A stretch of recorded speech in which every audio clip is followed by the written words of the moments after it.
Boa tarde. Nosso convidado de hoje está perdendo o jogo de futebol que ele queria estar vendo na casa dele, aí, o Juventus e Tottenham, é isso? Eu nem sabia o que era. Mas então a gente vai bater esse papo, ele vai voltar para casa, que é aqui perto, vai conseguir ver o jogo. É o Dan Stubach, né? Ator, diretor, fã de futebol, homem da comunicação, locutor de rádio e várias outras coisas. O Dan está em cartaz com a comédia Morte Acidental do Anarquista, escrito pelo Dario Fo, no Teatro Gazeta, sábados e domingos, sábados às 20 horas, domingo 18 horas, né? 18 horas, com ingresso a R$ 70 e R$ 80. É uma comédia que está em cartaz desde setembro de 2015, né? Que é um feito, né? Para os dias de hoje. O Dan está com um super elenco junto aí, o Henrique Streuter, o Riba Karlovic, a Maíra Chacerot, e mais uma turma que depois ele vai lembrar um pouco legal. Marcelo Castro, Rodrigo Belladonna. E o Rodrigo Geribello tocando. Então, ele já entrou em cena aí, Dan, obrigado aí pela tua participação. Me conta um pouco do sucesso do Anarquista. Por que você acha? A gente está num tempo que está precisando rir mais, a gente está num tempo que está precisando pensar um pouco mais em anarquia. Por que esse texto do Dario Fo foi escrito no final dos anos 70, é isso, né? Não, é final dos anos 60. 69 aconteceu o caso do Anarquista na Itália, em Milão a peça estreia em 1970. Já foi montado aqui, né, pelo Sérgio Brito e pelo Fagundes, né? Isso, Fagundes 81, o Brito um pouquinho depois do Rio de Janeiro. O Fagundes só fez em São Paulo, o Sérgio só fez no Rio. Não sei se era uma questão de direitos ou uma questão de opção. Mas o porquê é uma Por que hoje funcionou tanto, você acha? A gente queria, quando eu estava fazendo Meu Deus com a Irene, eu estou em cartaz já são agora 8 ou 9 anos direto. Eu estava fazendo com a Irene Meu Deus, a Irene foi chamada para a novela e não quis mais fazer a peça, não daria para conciliar. E daí, de alguma maneira, eu falei, bom, e o que eu vou fazer agora? Eu chamei o Napão é o Henrique Streuter, né? E falei, e aí, cara, o que a gente vai fazer? A gente queria trabalhar muito juntos depois do 39. E também 39 Degraus, que é uma comédia do Alexandre Reineck, né? Que vocês fizeram. O Reineck dirigiu, exatamente. E que tinha a Fabiana Gugli no elenco também e o Danton Mello. A gente se reuniu e falou, cara, vamos fazer uma peça juntos, a gente já queria trabalhar muito, né? E o quê? Primeiro vamos começar, a gente é apaixonado por teatro, cara. Né? Digo assim, acho que como você e boa parte das pessoas que estão nos assistindo. O que a gente fez na juventude, eu pelo menos? Assim que eu descobri que queria ser ator, eu ia no teatro todo dia.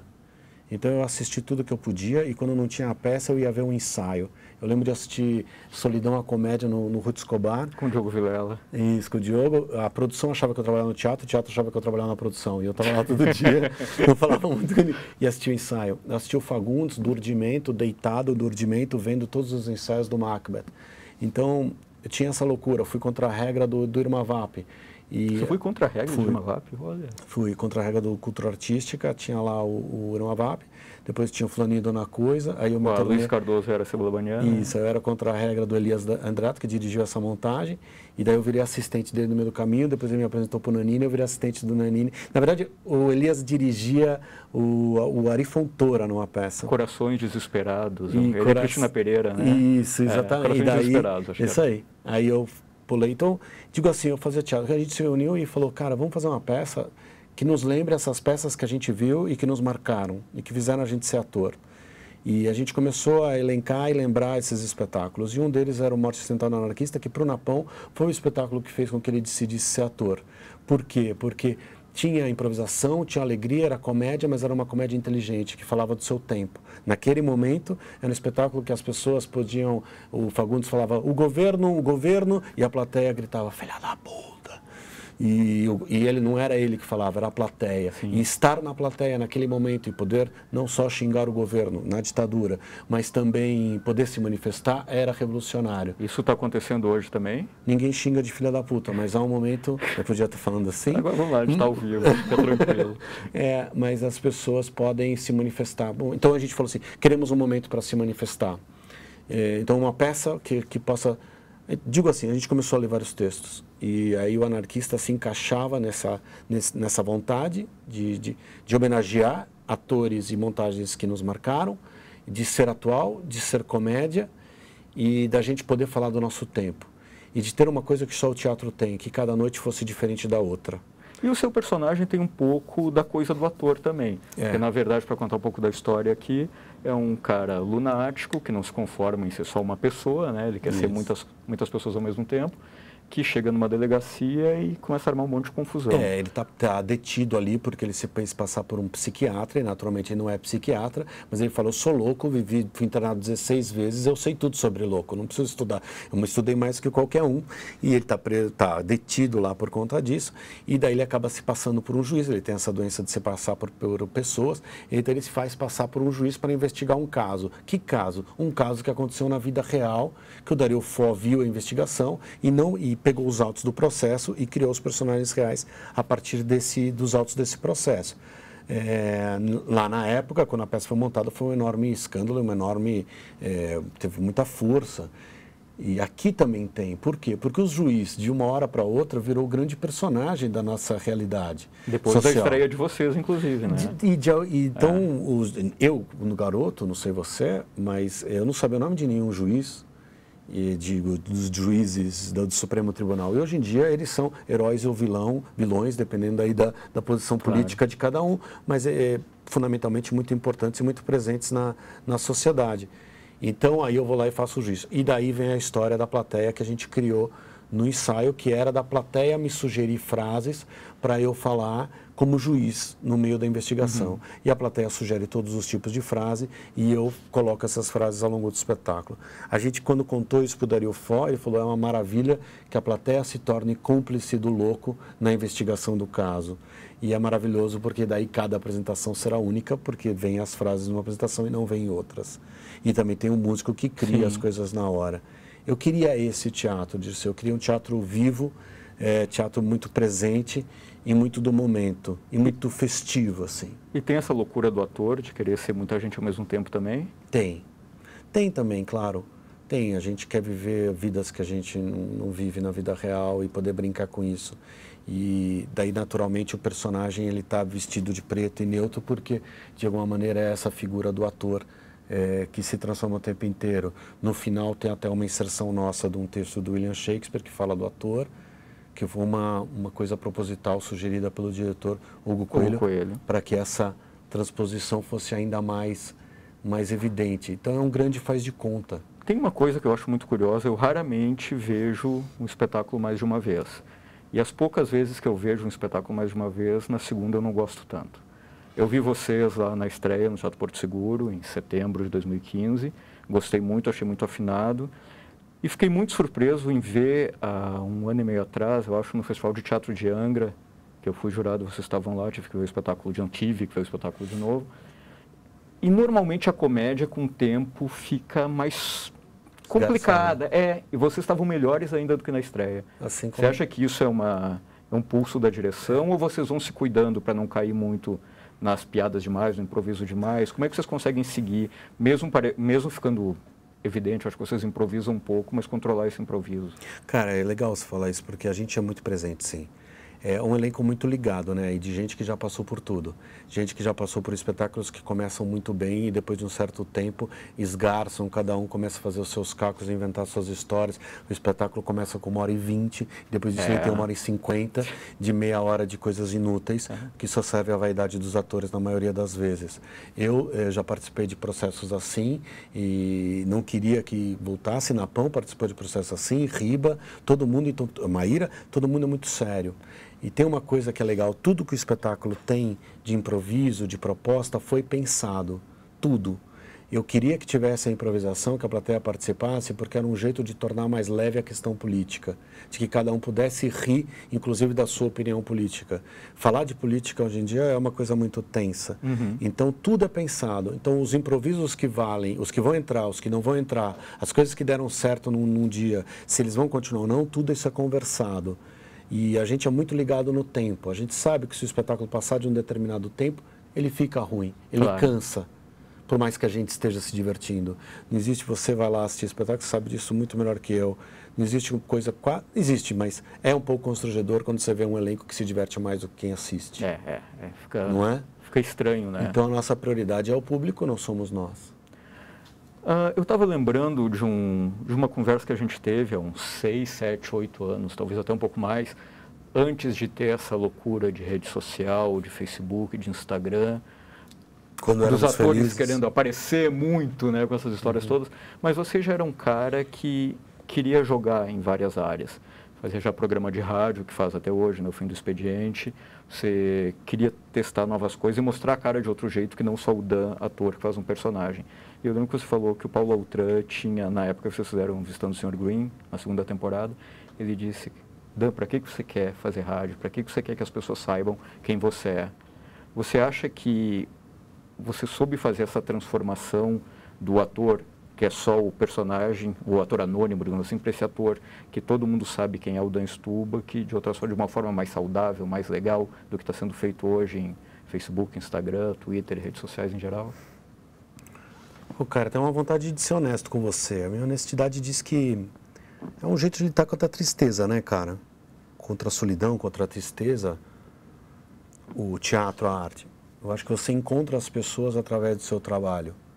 E de alguma maneira, quando esse encontro se torna um pouco falso, porque a pessoa que te encontra, ela não quer mais você, ela quer essa figura que ela projeta em você, essa solidão só aumenta. Então você acaba procurando outros veículos de conexão com as pessoas, de conexão real. Por mais, claro, frágil que isso seja, e discutível em muitos momentos. Então a minha busca foi essa, a de encontrar as pessoas de outra maneira. E também eu me tornei famoso, que significa chegar em alguns lugares e alguns atores não te cumprimentarem porque agora você é famoso. Significa que algumas pessoas se aproximam porque você é famoso. Claro. Entre você e a pessoa existe o famoso, a figura projetada a partir de da experiência de cada um. Então a minha tentativa também foi quebrar essa figura. O Paulo dizia isso porque ele falava assim: as pessoas quanto menos nos conhecerem, mais personagens nós poderemos ser, mais diferentes, improváveis, né? Héteros, homos, fascistas, comunistas, libertários, seja o que for, poderemos ser, porque as pessoas não saberão quem nós somos. E ele tem razão, ele tinha razão, mas naquele momento, até exatamente por começar as redes sociais e por começar, tinha muito essa coisa da celebridade, veio muito forte, tinha vindo dali há um tempo e cresceu muito, eu falava para ele: as pessoas vão me conhecer de qualquer maneira.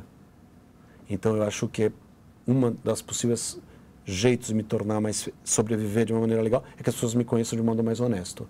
A partir então do que realmente eu sou, realmente da minha opinião, e não de uma foto ou de uma fofoca qualquer. Então é essa busca. E também de dar opinião sem ser perguntado sobre ela. E poder também encontrar pessoas, sei lá, como você, que daria uma ótima entrevista, perguntar para você: pô, qual foi o meu espetáculo, por que você faz isso que você faz? Também ter a possibilidade de ser o perguntador. O seu programa na CBN, o Fim do Expediente, dura 10 anos já? São 12, vamos fazer 13 agora em abril, 13 anos. Eu nunca imaginei que ia ser assim, né? Inventei andando de bicicleta, aliás, aqui perto, e inventei. Tive essa ideia porque eu falava: cara, precisamos fazer alguma coisa. Essa imagem do homem também era uma imagem que não me agradava, que está entre o Manhattan Connection e o Mesa Redonda, né? Então eu falava assim, porque precisa ter alguma coisa no meio aí que as pessoas fiquem felizes. E daí falei: vamos na rádio. Por que rádio e não TV? Porque rádio é só conteúdo. Não tem imagem, não tem nada, tem só a tua opinião. Então é mais legal ainda. E daí a gente gravava numa fita cassete na casa do Teco, que é um dos caras que faz. Zé Godoy e Luiz Gustavo Medina que fazem comigo. E daí a gente gravava uma fita cassete, fomos levando nas rádios até que a CBN topou e a gente estava... E hoje continua sendo assim? Vocês gravam? A gente faz ao vivo. Mesmo com novela no Rio, você consegue sempre eu faço ao vivo, sempre entrava pelo telefone, às vezes estacionamento. Às vezes entrava do set de gravação, né? Porque, e era o máximo, aí bota o Fiuk para falar, botava a Paola, a galera vibrava, botava todo mundo ali para falar. É 1 hora só também, a Globo deixava eu fazer. Eu também já falava isso antes de entrar na novela, quando eu faço um filme também. São 13 anos que eu falo para todo mundo: mas eu tenho meu programa na sexta-feira. E daí sempre fiz, a não ser que seja gravado por causa de um feriado, uma coisa assim. Quando eu viajo, faço. Falando na novela, você acabou de sair, né? Faz uns 6 meses, mas terminou A Força do Querer. Você teve um personagem muito marcante, que foi o Eugênio, que no seu núcleo, né, formado pela Joyce, que era a Maria Fernanda Cândido, a Carol Duarte e o Fiuk, trouxeram à tona uma questão muito importante e nova, que é essa questão da transexualidade. Como é que foi para você abordar esse tema e como é que você sentiu que esse tema foi recebido pelas pessoas? Entrou aquela questão do serviço do ator, você sentiu prestando uma ajuda para a sociedade? Eu tenho uma certa não sei como é que você diz isso exatamente, uma certa ingenuidade de achar que o nosso trabalho, que é o trabalho que a gente faz, a arte, ela pode mudar a sociedade, né? Chekhov escrevia isso, falava da pedra no lago, que é uma imagem que eu gosto sempre. Joga a pedra no lago e ela vai lá, crescendo. E assim, eu acredito nesse tipo de teatro. O anarquista é um pouco isso, de uma certa maneira, numa certa linguagem. E quando me veio essa história do trans, a gente pode mudar essa realidade. Encontrei a Carol no avião, a gente indo ler o texto e a gente falou sobre isso. Né? Antes da estreia da novela. Bem antes, a gente foi ler o texto, eu nem conheci, a conheci no avião e lá lembrei que já tinha conhecido ela num espetáculo da EAD que eu tinha visto. E daí a gente falou sobre a EAD, eu fiz EAD um ano só, eu larguei a EAD para trabalhar, enfim, a gente ficou falando disso tudo. E super séria, dedicada, lindo o trabalho que ela fez. E a gente falava muito sobre isso. Daí, a partir da leitura, o que é que eu fui fazer? Conhecer mais sobre o assunto. E foi daí que eu entrevistei transexuais para eu conhecer mais sobre o assunto. E aí um amigo meu, Marco Froner, falou, grava essas entrevistas porque você vai poder divulgá-las no Facebook depois para que mais pessoas saibam sobre o tema. Aí eu falei, putz, gravar... Aí eu tinha um amigo que me devia um favor, o Gil, que tem uma produtora de vídeo, aí ele falou, cara, eu vou lá e gravo de graça para você, vai ser o máximo, eu também adoro o tema, vai ser incrível. Esse material está disponível já? Está disponível no Face. Que legal. Teve diversos milhões de acessos, né? Essa coisa espetacular. Aí também a internet tem mais sentido. Claro, e aí a gente gravou essa entrevista no Tuca, eu gravei antes da peça começar, a gente estava em cartaz no Tuca, e foi em fevereiro, janeiro, né? Antes da novela. Gravei, essas entrevistas ficaram lá e eu pude conhecer melhor o tema. E a primeira coisa que eu pensei, eu falei assim, é muito mais profundo, é muito mais sério do que eu imaginava, do que eu sabia, do que eu podia conhecer. Isso foi a minha porta de acesso ali. Quando a discussão entrou de cabeça na novela, eu já sabia do que se tratava. E daí eu até soltei os vídeos no Facebook, porque achava que tinha sentido dali soltar os vídeos, compartilhar com as pessoas o meu desconhecimento e a minha descoberta do tema, e as dificuldades da situação. Outro dia eu soube na rádio, espero que seja verdade, que agora o transexual pode realmente mudar o seu nome, né, sem a mudança de sexo. Eu li notícias sobre isso. E eu acho que isso é decorrência do trabalho. Provavelmente. E isso não é uma novidade para mim. A Lei Maria da Penha, a história da violência, é também decorrência do trabalho que a gente fez naquela época na Mulheres Apaixonadas. Cara, é um tesão fazer televisão quando isso acontece. Porque seja por populismo, seja por pressão, seja por média, seja por qualquer coisa que o político faça o trabalho, mas o fato de ter sido feito é fantástico para muita gente. E também, claro, para o sonho de uma sociedade melhor, mais justa, mais honesta e mais respeitosa com toda e qualquer opção que cada um tenha. É o lado bom da fama, do trabalho, do esforço. Daí e você ser o Dan Stuba aqui também, né? Exatamente. Não, isso era Globo. Isso é Globo, claro. Isso era Globo com o potencial que ela tem e chegar na casa de tanta gente. Aí tem tudo sentido. Então, se muita gente chorou com o Eugênio, com a Ivana, com a Joyce, agora é a vez de rir com você um pouquinho, né? Vamos lembrar de novo. Cara, eu adorei fazer o Eugênio. Eu sou muito agradecido à oportunidade. Não, foi um trabalho muito bonito mesmo, de todo o elenco. Foi muito bacana. Já tinha dito isso para você. Já vai acabar? Vai acabar. Passou rápido, né, velho? Morte Acidental de um Anarquista, de Dário Fo, direção de Hugo Coelho, Teatro Gazeta, sábado, 22 horas, domingo, 18, R$70 e R$80.